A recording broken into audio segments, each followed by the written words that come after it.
പുരാണ ഐതിഹ്യം.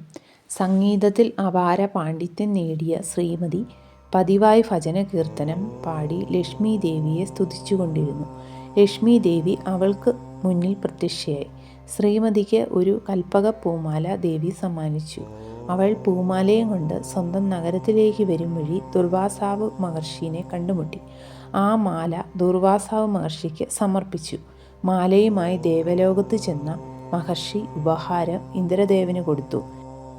മാലയുടെ മഹത്വം മനസ്സിലാക്കാതെ ഇന്ദ്രദേവൻ അത് തൻ്റെ വാഹനമായ ഐരാവതത്തിൻ്റെ കൊമ്പിൽ തൂക്കി. ഐരാവതം ആ മാല നിലത്തിട്ട് ചവിട്ടി നശിപ്പിച്ചു. താൻ നൽകിയ ഉപഹാരത്തെ അപമാനിച്ചു എന്ന് കണ്ട ദുർവാസാവ് മഹർഷി കുപിതനായി. ദേവന്മാർക്ക് വാർദ്ധക്യവും ജരാനരയും ബാധിക്കട്ടെ എന്ന് മഹർഷി ശപിച്ചു. ഇതോടെ ദേവന്മാരുടെ പ്രഭ മങ്ങുകയും അവർക്ക് ശക്തി ക്ഷയിക്കുകയും ചെയ്തു. ഈ ശാപമോക്ഷത്തിനായും നിത്യയൗവനം നൽകുന്ന അമൃതം നേടിയെടുക്കാനുമാണ് പിന്നീട് ദേവാസുരന്മാർ ചേർന്ന് പാലാഴി മഥനം നടത്തിയത്.